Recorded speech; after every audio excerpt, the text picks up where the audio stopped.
Welcome to the Real World Blockchain Podcast, where we help businesses understand how cryptocurrencies and the blockchain industry can fuel their businesses. This episode is brought to you by Web3 Enabler, the first and only Web3 payment solution in Salesforce. I am Gauthier Lamotte, your host, and today I am here with my partners in crime, Niall Smith, our blockchain connoisseur, Zoe Bretterman, our community czar, and Rebecca Kaplan, our UX and marketing specialist. Hi, everyone. Hi, how are you? Terrific. Girls, how are you? We could find. All right. So, first news of the day another small country is now accepting cryptocurrencies. So, have you guys heard of Liechtenstein? I have. But I do now. Have you been there? I have not. Yeah, it's on my list. So, Liechtenstein is kind of like a principality, so same type of jurisdiction as Monaco or Andorra. Very tiny countries under a protectorate of other countries, I believe. Small one. So, it's basically between Switzerland and Austria, a very small country, and a huge GDP per inhabitant and um, a huge price in real estate. Of course, that's quite logical for a small territory with very rich people. And that's interesting because thanks to the Multiverse X network, Liechtenstein is now accepting cryptocurrencies as a legal tender, meaning that you can pay for a few public services like your, for example, health insurance or like your driving license and fiscal stamps. You can pay for that in cryptocurrencies, notably Bitcoin and Ethereum and a few others.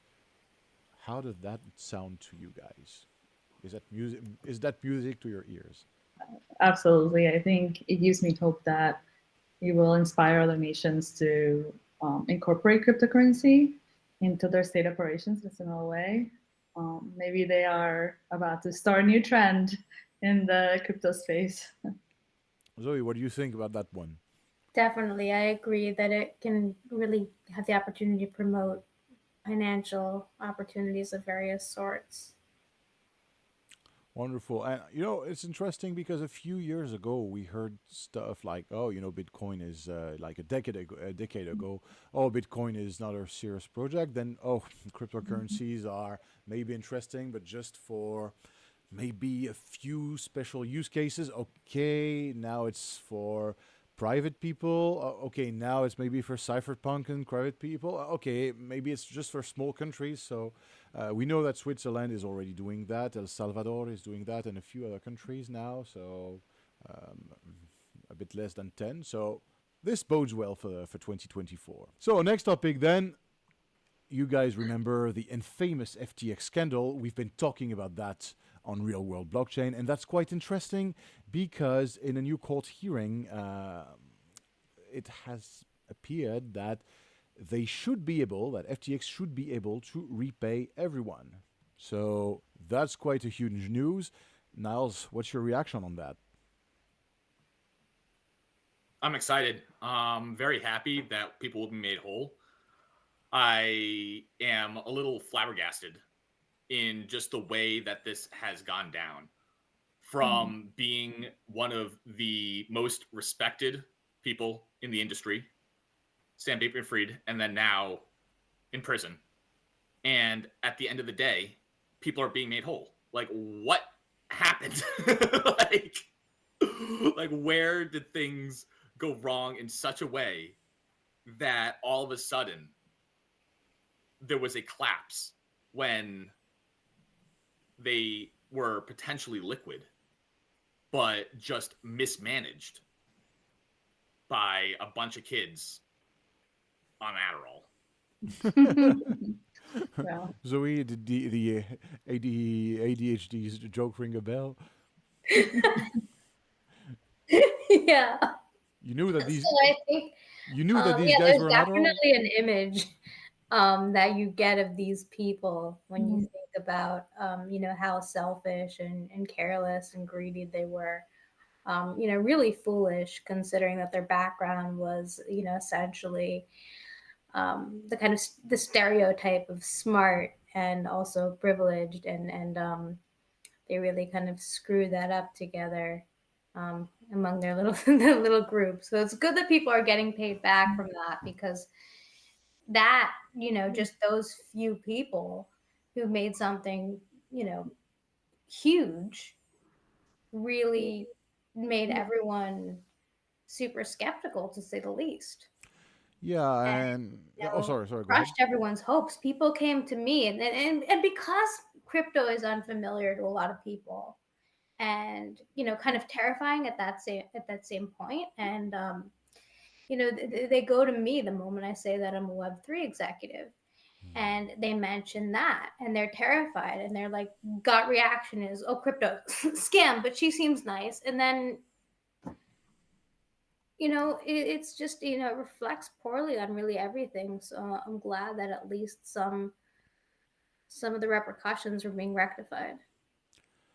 Indeed. Well, there are two things, two repercussions. One of them is that so FTX has stated its expectation to repay customers in full during the bankruptcy liquidation. But the other statement made in the court hearing, was that an FTX attorney confirmed that they abandoned the plans to restart anything with this cryptocurrency exchange. So FTX is dead. Let's not say long live the new FTX, but at least this is dead. And let's see if these guys are honorable. One of the guesses, I don't know what you guys think about that, but one of my guesses is that because there was also a huge failure from the instances that were supposed to audit the whole thing, I suppose it's also a political move because it would be very costly in terms of credibility for the financial instances to let this go, because there was also a failure, and nobody's has got clean hands in this history. Not only the guys from FTX, but also many people in the regulation instances. So, what do you think about that guess? It's just a guess. I'm not sure about that, but it sounds coherent to me. Yeah, I agree, and I think the one thing I like about it is that they are listening to their audience, right? They're realizing that there is a lack of interest, and they're then making a right decision in providing customer restitutions, where they could have gone against that and decided to still move forward. But hopefully, this leads to some rebuilding trust in the space for other companies that might come after them. Interesting. Well, we'll see if this raises the trust in cryptocurrencies again. At least we'll see. You'll let us know, Zoe, in a few months if, being a crypto exec, you still receive complaints from other people asking you, "Oh, did these guys around FTX get punished or something?" We'll see that. We will see that. Yeah, I mean, I think it's funny that maybe FTX is coming back or is not coming back, but some of the executives from FTX are already launching another exchange. Yeah, sadly. But and yeah, it's funny that like these lessons are just not learned. And we are seeing like repeats of the same people just popping up. And I think it is something where the community needs to educate themselves and do your own research on who you actually doing business with. that can kind of make me think about that Martin Scorsese movie, the Wolf of Wall Street. Well, it's a very common narrative trope. I mean, you can see also that with Lord of War by Andrew Niccol, with Nicolas Cage. You have basically a person who's really an evil, but well, you can root for that.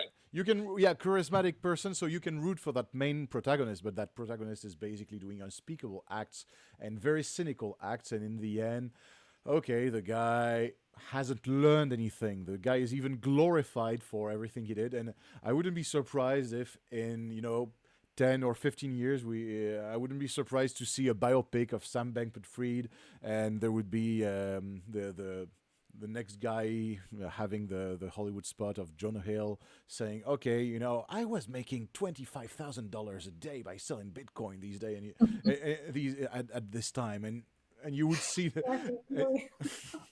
and you'll basically hear the voiceover and banknotes flowing, and that's the problem, is that it's not just a narrative trope. These guys never learn and obviously don't even grow, and they are still allowed to do their business. But then again, as a famous French humorist would say, if they find people dumb enough to trust them, I'm sorry about the statement, but that's interesting.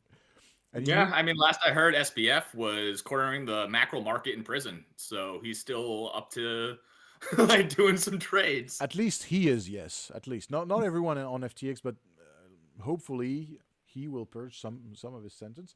And this is a good transition, because I thought about the fact that it would maybe raise the bar a bit, and so that people would trust the blockchain industry a bit more again. But we have another news from Germany, and I'd like to hear your thoughts, guys, because I don't know if this is a good news or a bad news. So in Germany, precisely in a specific region of Germany that is called the Sax, the German police has seized $2.1 billion worth of Bitcoin in a huge net attack.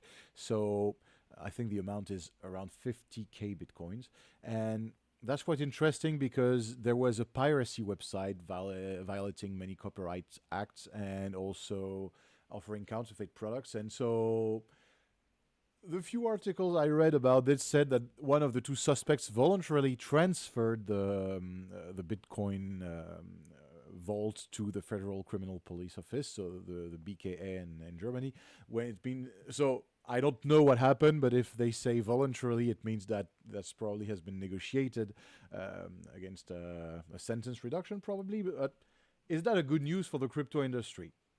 I have both answers in my head, yes or no. But what do you guys think? The fact that I think that it's good for holding people accountable when they're doing something wrong, regardless of how they're doing their transactions. And I think this might be very good news for Michael Saylor. He is like a big fan of buying government auction Bitcoin. And we know that he just sold some more shares in MicroStrategy to snap up some more Bitcoin. And like, maybe this is a target. Okay, interesting. Well, indeed, and yes, it holds people accountable. And even though Bitcoin is not illegal per se, it's absolutely legal, and everything is allowed on this market, and everything that is allowed on the dollar market is allowed in Bitcoin. But what I'm fearing, and I would like to hear your thoughts about it, is it is the public, is the audience going to be prejudiced against Bitcoin by thinking, oh, yet another network of criminals who paid things in Bitcoin? And I know that the US dollar is the currency that is used the most in criminal networks, and nobody's against the US dollar for that reason. But still, since Bitcoin is still a bit immature as a market, maybe that would be bad reputation. What do you think? Yeah, I mean, like, honestly, it's just not fun to say that, like, okay, we seized like $2 billion worth of dollars. Like, okay. Like, that happens all the time. It's not every day that somebody gets $2 billion or a million, like worth of Bitcoin, and this is something that's new, and it's going to make the news. Absolutely. But again, it's good because it also means that now the police is used to it, and one of the biggest European countries. So they basically saw that. They said, oh, illegal money. Okay, they laundered money. We're seizing it, and now we're reusing it. And this is also what happened with dollars when the police would basically use their huge fishnet to catch criminals, and then basically use that money and auction it in order to get to just get resources. So they would do the same thing with US dollars or with euros. So it's a good thing that they're doing this with Bitcoin. It means that they're treating it as a genuine currency, and after all, it means that it's a serious currency because crooks and scammers are using it. So that means it has some potential. That's That's a good point you make there. Zoe, does that make you raise an eyebrow? I see you skeptical. Yeah. I mean, just the fact that, like, essentially the same kinds of things, regardless of whether it's for something scammy or something, positive or just normal, if you will. It's still, yeah. I mean, it still says a lot about cryptocurrencies and where we're headed. Interesting. All right, and to finish this episode on a very funny note and on a culturally interesting note, you guys know that China is very, let, let's use the euphemism and let's say that is very tight with computer security and is usually spying its citizens quite a lot, right? So you guys know that Bitcoin is banned in China. It has been banned since 2021, trading and mining. Um, and so that's quite interesting because despite this regulation, Bitcoin still is a market there. Do you guys know that? Yes. Oh, you guys knew that. Yeah. Interesting. How? Where? Well, I mean, Binance. That's exactly what came to my mind as well. They did drive them out of the country, though, right? They had to relocate. But I think, yeah, there's still HQ, but they're still a Chinese company. Yeah. And I think if you look at the stats, there's still like top 10 countries who are like utilizing or owning the most crypto in the world. So there's still a lot of interest. But I think probably a lot of the influence with this is that the market, the global market right now is at such a weird place, right? Financially. And I think that's driving a lot of investors to look at crypto in a more positive way, right? Like potentially less volatile than our standard stock market, which is an interesting change to how we've been looking at crypto previously. So perhaps it's foretelling of some different times to come. Well, this is the narrative, isn't it? That you flee to Bitcoin when the markets turn down, right? Just as before you would flee to gold. And in China, a lot of families and individual investments is in property.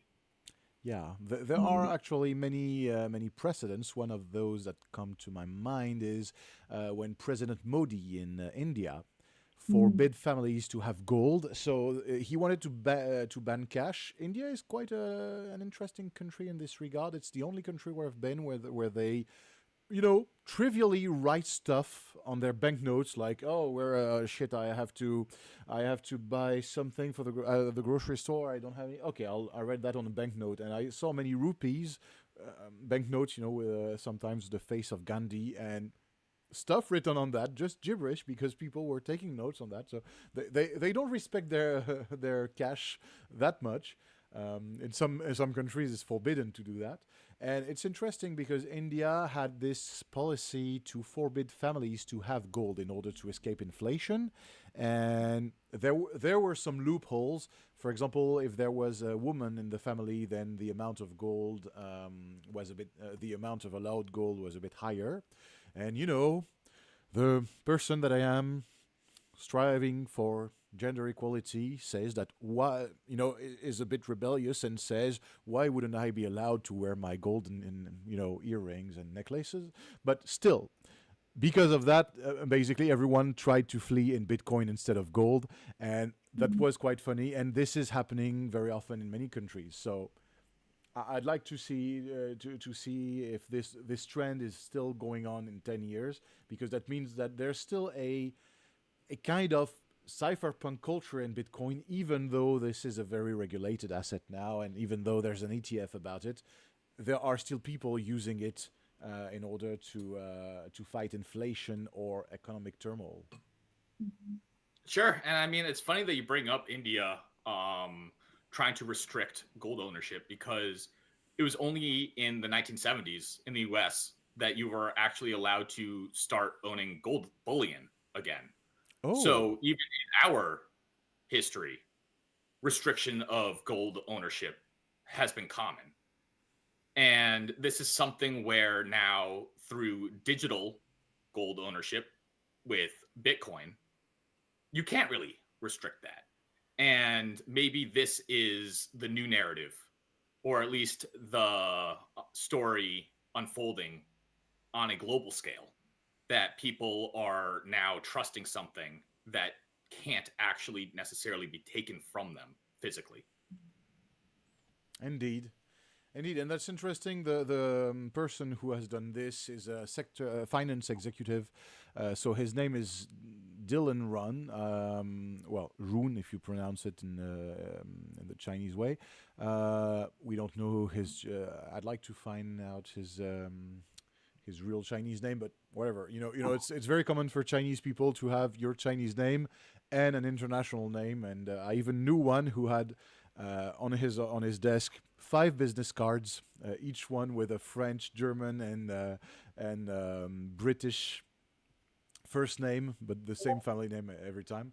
And so, anyway, that guy Dylan Rune has basically found a loophole. He used bank cards issued by very small rural banks in order to buy cryptocurrencies, and each transaction was capped at 50,000 yuan. So it's these days it's around $7,000. So basically, it was to escape scrutiny, and that person definitely did that in order to use it as a safe haven. But that means that there probably are other people like this Dylan Rune trying to do the same thing.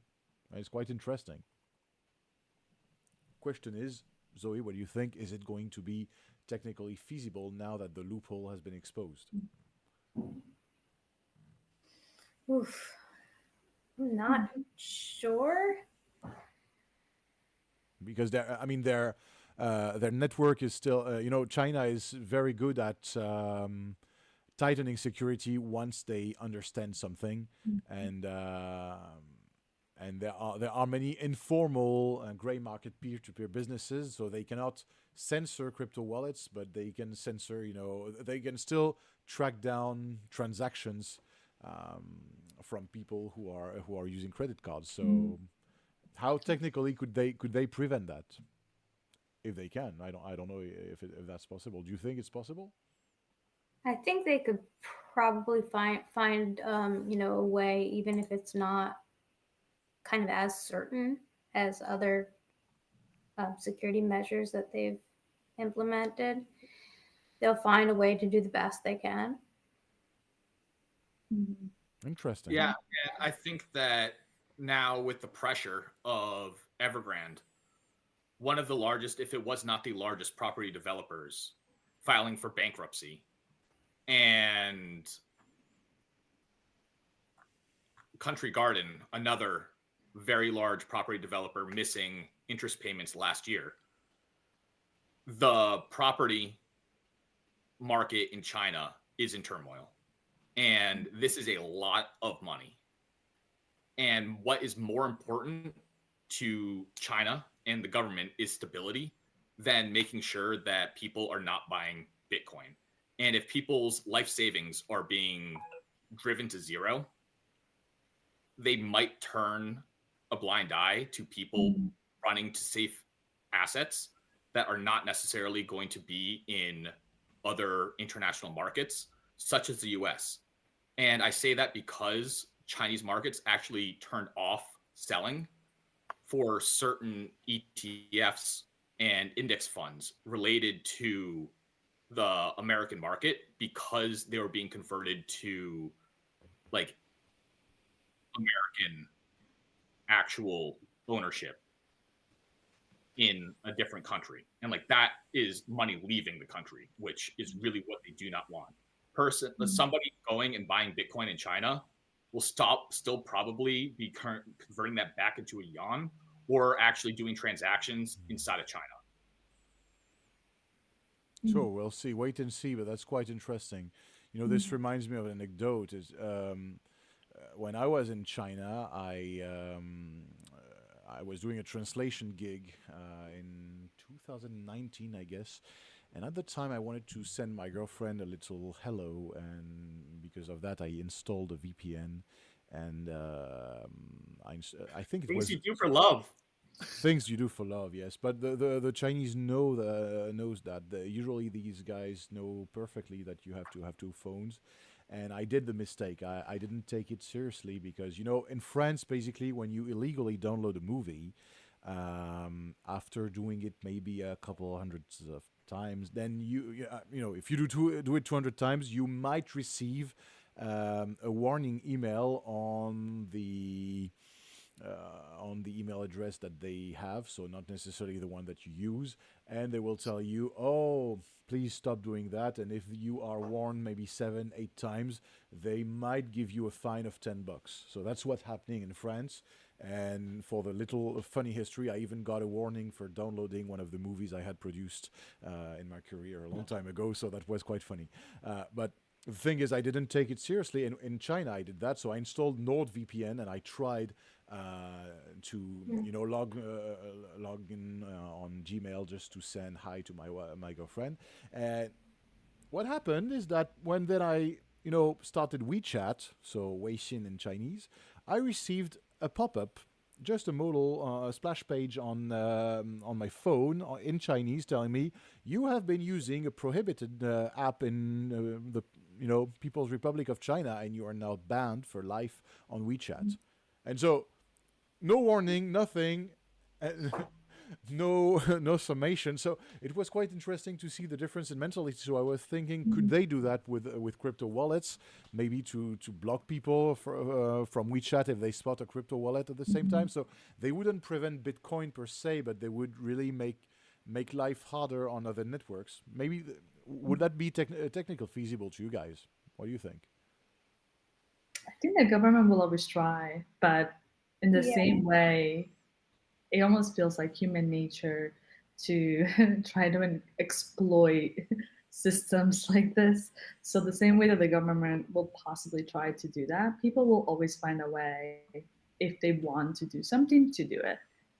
So perhaps maybe you were using a VPN that they know, but perhaps the locals are finding other ways around it that you didn't know because you were just traveling. So and then you will have kids who are very gifted and who will program their own VPNs and so on.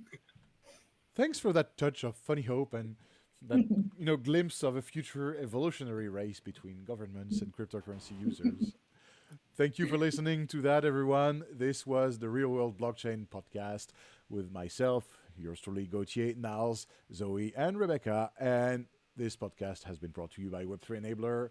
Episode notes and disclaimers can always be found below. Please remember to like, subscribe, and share. You can join us on Twitter, Discord, Telegram, and all our other networks. We will see you next week for more blockchain and crypto payment news.